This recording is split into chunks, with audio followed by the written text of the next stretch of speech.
Can we talk about episode 1 now, guys? Are Yeah, you ready? Phantom Menace, our favorite movie. So The taxation of trade. Let me- Here we go. Can you just put the crawl up suddenly? Be great. let me paint the picture. It's 4 BBY.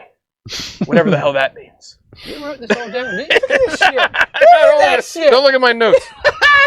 Okay. So, 4 BBY, 4 years before the Battle of Thanks, Drew. I didn't. Yeah, we were underway. We were using the Gregorian calendar, not the Julian calendar. I thought it was about some kind of brand of yogurt. But It's okay. the episode 1 year later. We're at this point we assume it is 1 year later indeed. Andor We have to assume, yeah. Andor is now with a woman named Nia Assume a reliable on some sort of ship testing docking bay capabilities with a new TIE fighter, the TIE Avenger. And Avenger. He asks her for like the special code and all that, and then they have a fun little monologue that's actually written pretty well, where she's discussing whether or not dying for the rebel cause is worth it or not, and he gives her like sort of a little pep talk that like it's worth it because like basically if the Empire wins, then nothing's going to be worth it in the long run. Written a little more eloquently than I put it, but either way, so they're setting up some sort of staging to steal this like a prototype. I'm assuming it's like the very first one, and it seems like everything's going well. He goes into this is where things start to get a little bad. It gets a little wonky. He walks in story or your view of it. Well, I think in the story, he walks into a docking bay and it's nearly empty. There's nobody in there, and I've always wondered about that. Yeah. In the docking bays always seem like they're filled with people, like doing things. This is a testing facility. My understanding it's sleepy time. Everyone's asleep. Well, maybe. My I don't know. understanding is this is obviously not like a commercial. No one's flying. I assume it's like I assume they have shifts. Like there wouldn't just be a time where there's nobody watching this very expensive, valuable prototype. Where are the cameras? There should be a camera. It should be maybe someone physically there. The theory is he's a pilot. Everyone knows who he is. He uses the code. He's undercover. Yeah. You know? So you can still put people in there. Sure. Nobody knows he's a rebel at this point. Right. He goes in, and then he just immediately gets outed by a droid. The droid's the only thing in there, and it starts to set an alarm off, even though he's just walking. He just immediately blasts it. Yeah. Okay. But the alarm's already going off, technically, so you think that would have alerted somebody. I don't know. Droids are used nebulously. So what's the point of the droid if you can just shoot it? Because if you are breaking in, you're going to have a gun. Yeah. So, you go in, he goes in, and the plan is to just like open up the docking bay and fly out. But seems like it. Oh no! It turns out he has no idea how to fly the ship. and this is I can't say for sure if they intended it to be framed for comedy, but it was, because as soon as he was like, "All right, go forward," and he just immediately rams into the back of the docking bay, I just chuckled. I was like, "Oh, that's a trope that's been done so many times." And yeah, they did it in Force Awakens. This is the opening of Force Awakens, except in that they're tethered to a thing for some reason. Yeah, but they're flying the TIE fighter around in the docking bay, and he starts getting sort of a handle on it, even though he doesn't seem to know what he's doing. Stormtroopers just run in, start blasting at it, even though it's like flying through the docking bay, it's spinning, and he's hitting things. And their first thought is, "Oh, let's kill this thing." And it's like, rule number one. I don't know. Wouldn't you think there's maybe somebody in there that needs help? It's a TIE fighter flying around. You blast that mother. You start shooting it. The shooting. Apparently it's fully blaster proof, which they would have known. So this TIE fighter is definitely not like a TIE fighter from A New Hope. And then guy with bazooka comes out, stands out in the middle of the opening with no cover, and just slowly tries to charge his bazooka. He gets blasted out, and then that's when we get the shot where the blasters are going right through the docking bay door, and lo and behold, he just shoots his way literally out of the docking bay and flies out. I really don't like this scene. It just seems like Andor got insanely lucky, which doesn't necessarily mean it can't happen. But it's like the very first thing he did went so horribly wrong. It's like, oh, you are so screwed, guy. They already know you're here. You're still in the docking bay. They're going to send people after you, which they do. The chase that comes after this, I think, is fine for the most part. It's a little bit better than this docking bay scene itself. Here's the thing I was just thinking, kind of like as you were talking about this, so this is Sinar, whatever. this is a company. It's not technically the Empire. It's a company that the Empire uses, right? Right. Obviously, the Stormtroopers are there because it is Imperial assets.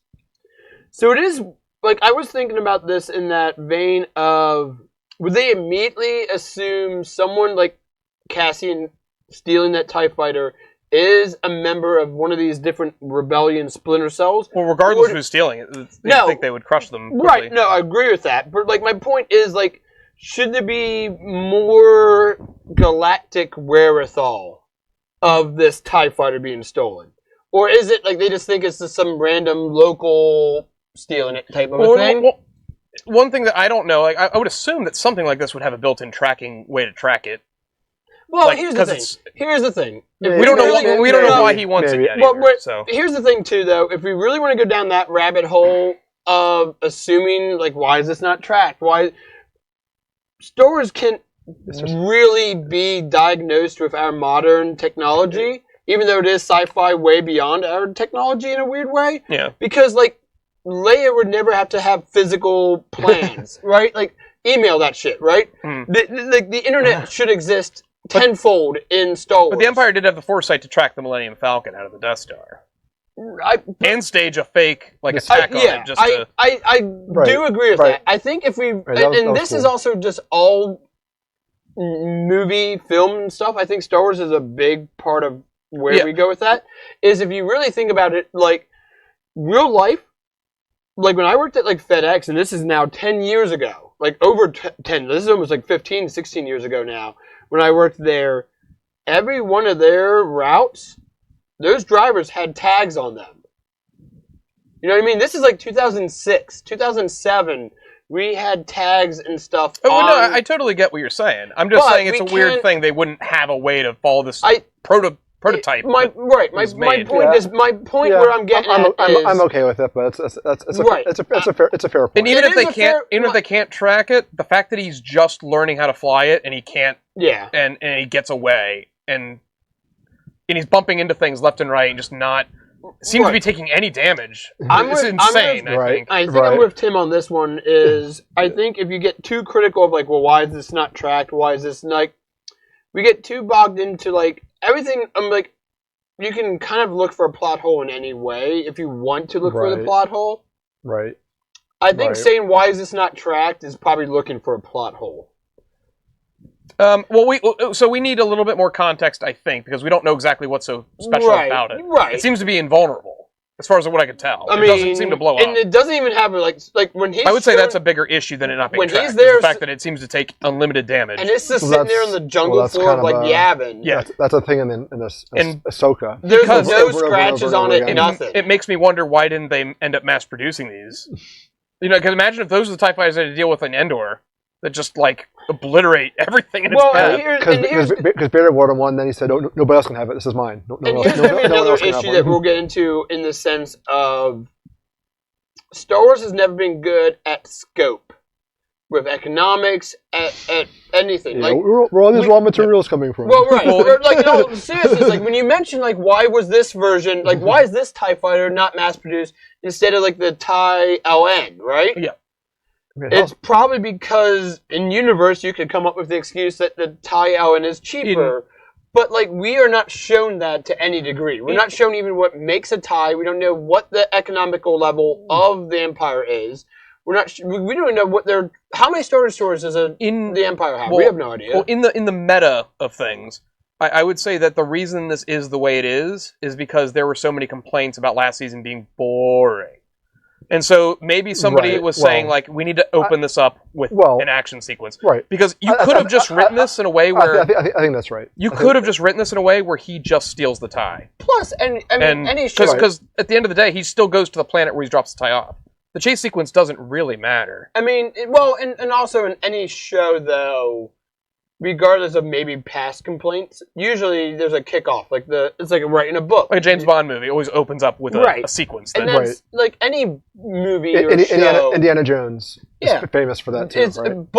There's always a big opening action sequence. For some writing. go on for way too long. Yeah, for writing, they always tell you have to lead with a hook. You have to, like, if someone doesn't start reading your book by, like, page 5, they're not going to read your book. Maybe Drew's point is that you could have still had that, but maybe also have it not quite so pseudo-comedic, like him bumping into maybe over the top. And pseudo-comedic's going to come back again in a little bit. Season 1 of Andor doesn't have that massive. It just has that small little sequence where he kills some troopers. Smaller scale, a very small scale, but ripple effect. That tiny event turned into this massive thing. Yeah, that's just true. My favorite comedic thing in Star Wars is when the stormtroopers... When Jar Jar steps in the poop? No. It's when the stormtroopers can't hit soda cans in Mando. I like how they canonized that the stormtroopers are useless. That's a really good way to sell the bad guys to the public. They're putties. Let's keep this thing moving. Yeah. Okay, so after the chase sequence and all the action dies down, we are cut to Bix, Brasso, the droid. Don't know its name. It's BMO, I think. BMO. It talks in broken sentences. He stutters. Yeah, and it's a year after the events of the riot on Fennec, and she's having a nightmare of being tortured by the evil Dr. Mangala, or whatever his name is. Goebbels. Goebbels. Yep. This is the Star Wars name. She wakes up, and then it turns out that they're actually just living fine on a nice little wheat planet. I think it is. It's just a planet of wheat. True. It's like Settlers of Catan. It's just a planet of wheat. Drew, would Star Wars ever be so lame to just have a planet defined by one topographical feature? Would Star Wars ever do that? We've never seen the wheat. The answer is yes, damn it. I'm not even getting into it. The answer is just yes. Remember that? I like my planets like I like. Remember in that one movie, the guy ate the snow and just went salt, and then looked at the camera. That was. But then the trick was that when you moved this salt, it made a red color. It did. And Luke didn't make that happen. So Bix and them are away, but Bix is still having PTSD from her trauma. That's what we're getting, and they're now working as essentially illegal aliens for farms. Yeah, there's a little bit of kind of political undertones. There is some weird, to some of this. You could borderline call them refugees or illegal aliens. I really don't think they were. I don't think this is going into the political aspect of our real life too much. But in the later episodes, there is dialogue used like, "Oh, your visas have expired. We're looking for." I think it's subtle, but could be intentional. I don't know if it's intentional. I'm with Tim on this one. Because it's just such a weird aspect of, especially when it's like a planet of wheat.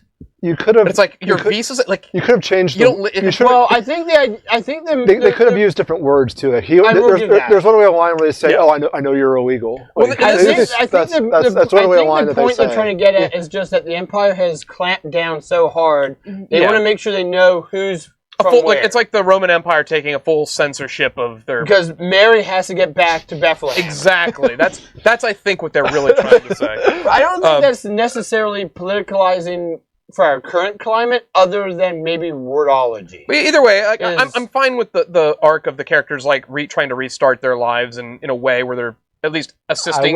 They're assisting good people. They're just trying to... I wish we knew a little bit more, like you said earlier. We wish we knew a little more about why are they there. They're working for a nice fella. Are they just in hiding, or is there something else going on? Well, they're working for what appears to be a pretty nice fella named Kellen, who's really about trying to keep them secret from the Empire and all that. So things are looking okay for them. Cut to the Chandrilla estate. There's a wedding, guys. There's a wedding happening. Can I read your notes? Because I really want to know if you wrote this to have... did you italicize the Mon Mothma is greeting people at the docking bay, and she tells her cousin, "Did you see who's here? Somebody has landed." And at first, I couldn't tell if she was referencing Tay or Luthen, because they both appear back to back. And I'm thinking she's referring to Luthen because she hasn't seen Luthen in over a year's time. And Tay she knows fairly personally. I think that's right. So I think she's worried that Luthen's here for... The one guy then talks about the governor and his ship taking up too much space. Mm-hmm. They never even show the governor. That's not even... We're seeing the aristocratic people doing aristocratic things. They're 1%ers. They're spending a lot of money on this wedding that is just happening not because of love. Charlemagne. It is a wedding. It is a wedding not based on love, because these two people don't even know each other. But the families are marrying their houses for, as any good wedding should be. And we know Mon Mothma's side of things. She's doing it. She doesn't want to marry her daughter off, but the financial backing between this will... The Skuldans, right? The Skuldans, yeah. It's basically a mob. Which like, is... Let's be, pretty blunt about it, right? Yeah. Was the show blunt about it? I know they say he's an under sort of... He's got some dark money. He's the some blood money might be... We would call him mafioso. He's got an Italian name. He doesn't. His name's not Greenberg. Okay? No, it ends in a vowel. Right, ends in an A, O, or U. So basically, what happens in the scene is Mon Mothma is disturbed a bit to see Luthen here, and at this point, since it's been over a year since she's seen him, she would probably be like, what's happening now? What? I don't really know. Right. What am I to you if it's been this long since you know? Do you guys have any input on that? Like, other than do we have our own like actual reason why we think that Luthen is there? I know they talk about it. I have to deliver this thing. He presents this Charlemagne, but with him, there's always an ulterior motive. It's like, why is he actually there? I hope it's not just so that the plot can happen, so that he sees Tay there. I think the point is he gets wind of the Tay stuff while he's here, right? Because he wasn't expecting that. You could almost say that's like a little bit Filoni-esque in that he's just there so that he sees what's going on with Tay. He gets freaked out, so then he has to make the decision. Okay, now we have to go. Once again, this could be recontextualized. Maybe Luthen got a wind of something, and that's why he's there. It does seem odd though that like. If you're gonna make Luthen, like as a writer, if you're gonna make Luthen only learn about X, and that being like retroactively, it's a little coincidental. Well, no, I get that, which is very much what Mando season 3 was. No, but my point is, it seems weird though as a writer to write your one character sole purpose of being there to uncover X from happening and being surprised by X happening, but then to even call that out by another character being like, well, why is he here? Like, it does, like, why would you purposely call out the reason for your own plot hole kind of a thing? Yeah. So maybe. I feel like there's maybe some kind of, like Drew said, maybe some, because I do definitely think these 3 episodes are getting recontextualized to some degree. Yeah. Probably. Maybe not massively, maybe not. Maybe a little bit. But like obviously, but motivational wise for Luthen, probably. Right. I think we're getting, because like his assistant definitely does not seem like she wants to be there at all. Right, she wants to be on Coruscant. And she leaves. She wants to be at the antique store doing her thing. Because she's even saying like, I'm not getting any reception here. I need to be back at home base, basically. Like, so I think there's definitely a reason. Like maybe it's just Luthen wanting to keep ties on Mothma. Like he doesn't necessarily know the Tay thing's going to happen, but he also knows Mothma's up to something with Skulldin and wants to just see it through. That could be a good reason. Good in the universe. Like he doesn't, because Skulldin's money is like really critical for them funding their operations. Yeah, right? And he wants to just make sure they call it the foundation, right? Right, and it would be and it wouldn't be out of his like if I was an Imperial. I think about like the Godfather scene of like when the police go around at the wedding and they like take pictures of all the license plates until Sonny kicks them out, basically. Like, even if the police, like the ISB or Imperials would show up, there'd be a reason Luthen should be there. He knows Mothma. She's been to his shop. He's a well-to-do aristocrat. She's a well-to-do senator from an aristocratic planet. It would make sense politically for him to at least pay some level of homage or tribute to her. So, like, maybe it's just him keeping tabs on their dealings, like her with Skulldin or whatever, and make sure like she's actually, because I wouldn't really buy the idea that like Mothma would sell her daughter off to a gangster's son. You know what I mean? Like that seems just overseeing it to like make sure it goes down without right. All right. So I'm not saying that's what's going to happen, but like it could be. We have Andor. He got away. He lands the Avenger into a foresty type planet. I would say jungle. Jungle-y sort of planet. Okay, jungle. It's a lot of green and brown. Lush. It's a lot of green and brown. He lands it and he gets out into a clearing and he just starts yelling, "Porco! Porco!" Where are you, Porco? No comms in Star Wars. Just lands it in the middle of middle of a jungle and starts yelling, "Porco, where are you?" Turns out he's surrounded, and they scream, and he doesn't know by who. He gets told to drop your weapon. You're surrounded, and while they're telling him this, they're arguing amongst themselves in apparently as loud as so Andor can hear them, even though he's in a clearing. It's really sort of strange. Real Keystone Cops. And we are introduced. We might be introduced to the most unlikable group of characters in quite some time, at least in Andor. I don't like these guys. I don't even remember their names. It's not even so much I don't like them as I don't like them as plot devices. Like, you know what I mean? It's one of these this whole thing's happening because they're really stupid. Well, and we need to keep Cassian stalled. Cassian needs to be tied to a tree for the next 2 episodes. So it feels like a forced conflict. So I mean, I like the fact that it's properly set up that they're arguing amongst themselves right out of the gate. But I kind of feel like they're some of the worst actors I've seen in Andor. Maybe not the worst actors, but like the worst story. Dialogue feels off. I don't know. This is the Filoni versus the acting kind of question. Like, is it the writing or these characters don't feel like they belong in this show?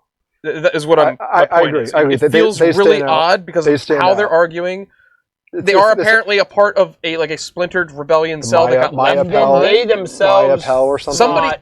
Somebody left them behind on this planet, and I'm guessing because they are useless. And none of them know how to fly anything. None of them know how to fly nothing. And I guess they killed Porco, right? Yes. They said Porco was a bad man. The kind of thing he was supposed to meet, they killed, presumably. So apparently, my understanding is Porco lands, say, Tuesday, Cassian lands Wednesday. So where's Porco's ship?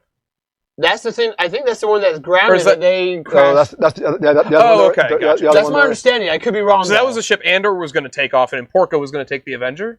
No, but there were two things that Cassian's in the one, and the two splinter groups. One hides in Cassian's Avenger, and the other hides into whatever that other ship is. Ship, yeah. That was the plan, and then they were going to just leave from there. It has like a tree trunk or a branch through the window. Thing.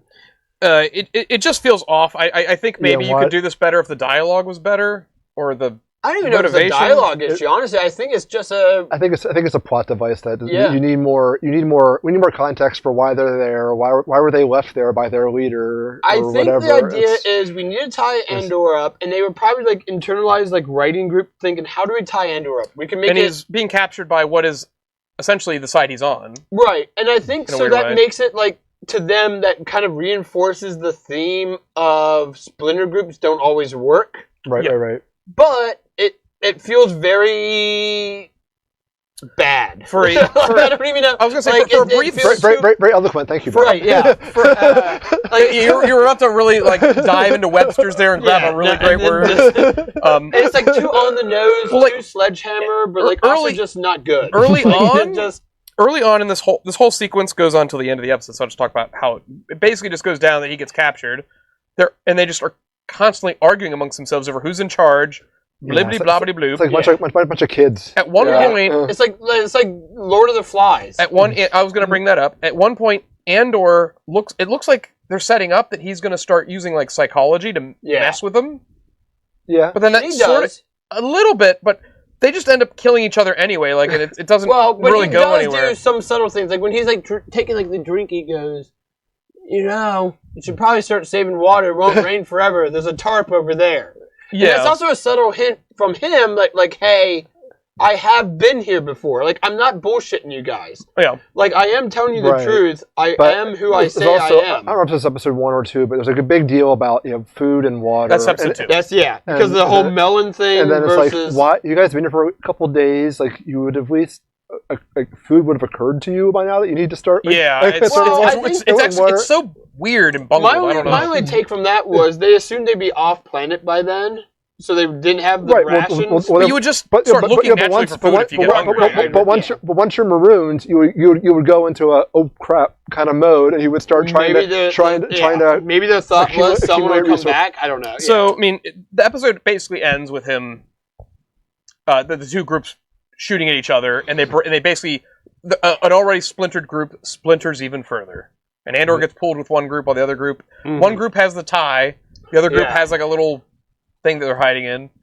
Some kind of freighter, Porco ship, maybe. Porco ship, presumably. Yeah. Not Jack Porkins. But I know. I was thinking that even though this is the weakest Jack stuff. Jack Porkins is still with us for a few more years. Well, like you said, Tim, the weaker stuff is the stuff with Andor, in my personal opinion. No, ironically, it is. Yeah. But it's not all bad news, because we do get a cut to the Malthine Divide, which opens up with a big old Empire meeting with Ben Mendelsohn leading the fray. Not the big old Empire, because it's like a secret cabal. It's a super secret cabal. Secret. And it even makes Ben Mendelsohn comes in guns a-blazing, acting-wise. It is such a great little oh, I remember this guy. And he has a bit where he's like, look around. If you don't see your superiors here or whatever, then they are not officially allowed to. Which immediately would make me be like, all right, I know how chain of command works. Well, I think Dendra and Pentagrass or whatever. I've never Pendragon. They sort of meet eyes there. Pycelle. And we basically go in, and he starts this meeting off with a fun little retro 50s commercial. I did about spider webs. I did enjoy the little Gorman brochure ad video. Yeah. It felt very retro, like an old timey. Yeah. I did like that. There's various governors and stuff there. They watch a video about the Gorman twill, Gorelectopods, which are spiders that make fiber. But he turns the video off and he's like, "That's not the only thing they got." Well, so this is old EU. This is actually, I think, Legends. I think before even Disney, there was something called the Gorman Massacre. Oh, so this is already an established thing? I should have looked that up. I have not personally looked it up, but I remember hearing the name, and as soon as they mentioned the word Planet Gorman, I was like, I know, my brain immediately jogged this idea of Gorman Massacre. And I don't know what it is in the new canon, but if I remember correctly, in the old canon, it was a thing with Jedi and stuff, which I think it seems like that won't fit here, right? So I think it's getting slightly changed, but in the terminology was basically an entire planet got massacred. Well, I was going to say, so what they're preluding to is that he talks about how we're basically going to take, even though it's not really fully under the Empire's control. We're planning on making new stations around the planet and basically just annexing it because we need that precious calcite. Which you can't get far in life without calcite. Apparently, that's just how it is. Apparently, the calcite is some really important mineral that's going to be used in the Emperor Palpatine energy conservation program or whatever. It's all of a sudden talking about finding a new clean energy source. Or they're talking about infinite energy clean. It's not going to be coal. We're not using coal anymore. The funny thing is, though, it does sound funny when it's filtered through. This did pull me out a little bit. Well, but it's a weird thing where it's funny when it's filtered through a sci-fi lens of Star Wars, but if this was a lived-in universe, you would have to evolve new forms of energy over time. We don't rely on the same. Robot. What's that? Here comes the party robot. But what I'm saying is we don't rely just solely on coal. We don't rely just solely on fire. True, anymore. but in sci-fi you can just do a couple words and get around all that stuff though. That is true. We don't want to waste time on. You can say but I think it is a testament to world building in that sense of and it's gonna also show the massacre. The massacre will show what the Empire is like. Well, can't they just write it so the calcite is something they need for the Death Star? They could give it any reason. They just chose for this purpose. They chose it as clean energy. Or maybe that's what they're writing on paper for everyone. Everyone reads that and goes, "Oh yeah, that sounds like a good thing. Let's do that." I mean, here's the thing too. Star Wars is a very weird sci-fi IP. Most sci-fi IPs are not so heavy-handed on good versus evil, I would think. Even Warhammer 40K is very gothic in its themes and stuff, and its lore, but, aliens are bad, humans are good, but, the humans are really bad, too. In Star Wars, a government would not name their new base the Death Star. Can you imagine if America built a base in Canada, and called it the Death America or Death Canada, and it's owned and operated by America. Like no one would like. It's a little over the top, sure. Right, and I think like we were okay with that when Star Wars first created because we viewed it through the lens of this is just fun, pulpy, sci-fi, kill an afternoon watching 2 hours of A New Hope or Empire Strikes Back or Return of the Jedi. But when you create more and more and more to it, you have to build an onion to make the onion bulb have an onion to it. Where A New Hope was, it was just an onion bulb.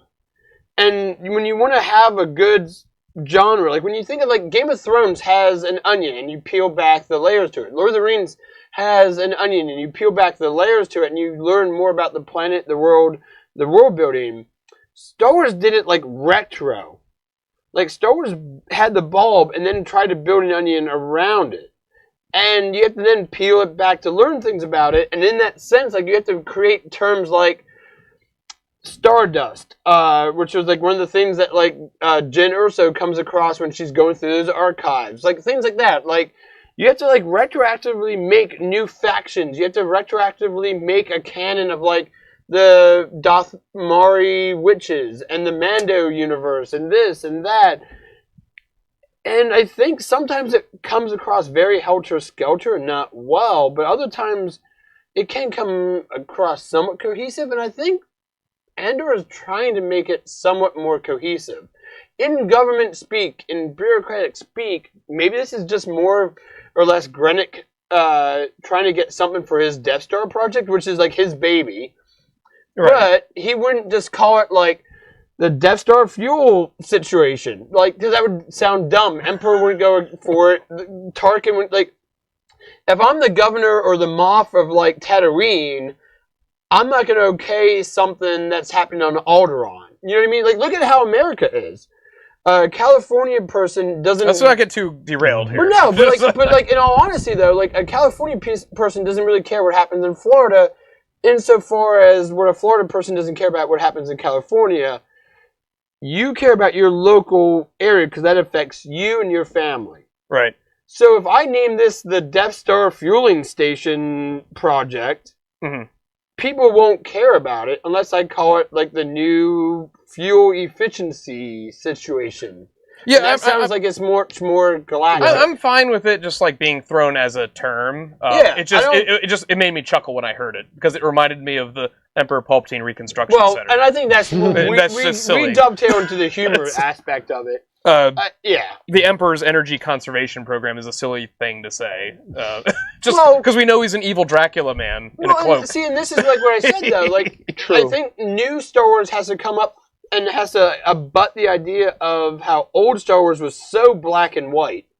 And you cannot maintain a franchise on just purely black and white. Yeah. Andor was the first show to really try to push that. There's only a gray area. There is only 2 more plot points really to this episode. During that same meeting, the Empire. This is stuff I actually do really like because they're talking about like what they're planning on doing to the planet to get the Cronkite. Walter Cronkite out of the planet. They're basically fracking the planet. Right, is what they're saying. Right. It's going to make it uninhabitable. Yeah, and so it's going to make it unstable. They're bringing up all the classics. How can we relocate the natives? One guy even like says like, can we just create like a plague? Yeah, to wipe them out. COVID. There's COVID on the planet. And then Krennic personally goes to more evil. Well, Krennic personally goes to Dendra. Because I guess he's heard some things, and once her on the team, I think he also just like saw her at the table, like eyeballing things, like oh he saw the eye roll. He's reading her. He knows that she's smart and she's holding something. And she comes up with the conversation. We don't really get to the closure of the conversation, but basically, she is coming up with the idea of make them look like rebels. But evil rebels. You need Gormans that can do the wrong thing or something. Yeah, make them fight. Make them Saw Gerreras. Well, and then he also has He has 2 guys that also talk about basically just using propaganda. Yeah, they do that whole spiel. Yeah, so it's like literally just following the Empire. What you do it as a fascist. And that's what we're seeing today is just exponential. Yeah. Well, Okay, let's not talk about what's happening today. We're talking about the show. We're making evergreen content here, Ben. This is not going to be evergreen. This video. Don't bring your political. There's no evergreen. Evergreen's not a. This video is. Now, I'd like to talk about the R word. It's actually no. Never mind. No, I actually like the scene quite a bit because it just does reinforce the Empire being. I need more barley wine. They're doing the things an evil enterprise would be doing. You know what I mean? Yeah, I thought it was a little. I thought it was maybe a little heavy-handed, but. And the last big scene we have is back on Chandrilla. Chandrilla. It's a Parsec 6. Luthen is somewhat concerned that Cassian or Porco have not reported back, and he doesn't know what's going on. Who do you think out of the three of us would be Porco? But yet they know they're on a planet where they can't get any communications, right? So, yeah, a little iffy, but at the same time, it makes you wonder what plans does Luthen have for the TIE Avenger. This is your favorite scene here, we don't quite know yet. Oh, no. Talk about first in Star Wars, yeah. But either way, so the episode ends, the wedding's about to start, Andor's tied up with some pretty stupid, violent people. How that wakes that dude up. Yeah. And the Empire is planning on fracking a planet and using really evil tactics to make it justifiable in the eyes of basically the people of the Empire. Yeah. They're trying to sell it to the people that are part. Well, people on Gorman. Right? One of my favorite games of all time, Final Fantasy VI, had a pretty great line, and this was back in early '90s. And Final Fantasy is filled with Star Wars homages, but it has a really great line where the returners, aka rebels, are planning to strike back at the Empire after doing a really evil thing, but they during the meeting they are very, very concerned that their attack is going to hurt like the towns and that are on the Empire continent. And the philosophy of some of the people are like, well, screw it, who cares? Like, they're part of the Empire. I don't like. There's people that really like. I don't care about the people. And then somebody makes the statement like, the Empire is evil, but its citizens maybe not so much. You know, I always thought that was an interesting concept that was brought up way, way long ago that was never really brought into Star Wars until sort of recently. Yeah. The idea that most of the citizens of the Empire are probably just average Joes going to work, but... I don't know how many people who are watching can look at this, but like, you got like 15, 20-some Imperials on the screen right now. How many of them do you think are like legitimately evil in the sense of like what we think of as evil? Well, there's only one legitimately evil in the scene. But... Right. No, and he is. So no, and he gets his comeuppance. Right. Well, that's a human nature kind of thing. But my point being, like, some of these guys, and I think this goes back to like Hannah Arendt had one of the greatest philosophy books of modern day, because she's a former European Jew who moved to America before World War II really kicked off. And she then went to the Nuremberg trials. And she said the evil of evil isn't Goebbels, isn't Hitler, it isn't the person who really comes up with the evil plan. It's the banality of evil. It's, you can convince 5,000 people just to toe in line and do the evil bidding because they think it's what needs to happen. Like that stormtrooper guy that they just showed there, he might not have any idea. He just took a job. Mm-hmm. Like, or he got recruited via propaganda. That's what I mean. Like, right, he took a job. Like, someone came to his planet and said, "Join the Empire." Yeah, and he was probably like a 15-year-old scrappy kid, right? And like, had no prospects. He wasn't super intelligent. He wasn't going to get a job doing this or that. He had no real skills at being a mechanic or this or that. The army was for him, type of a thing. And right? presumably, maybe serving a tenure in the Empire maybe gives you some perks. I don't know if that's I'm assuming. I honestly don't know if that's ever talked about in universe. I doubt the pension's that great, but maybe you have access to higher education. Yeah, there's a GI Bill or something. I don't know. Right? Is that something we want to dive into though in Star Wars? Going back to like the Gorman Massacre thing. The old EU, I don't know how much the new canon has done it, but like the old EU, like every other book had one character who survived from a planet that was somehow ravished by the Empire for like either resources, people, some kind of background to give that one person, like one brand new character to that book or trilogy, a horrific backstory about how the Empire fucked them over, right? You know what I mean? Oh god, I just dropped the first F-bomb of the... That's fine. It wasn't in the first few minutes. Oh, did we already...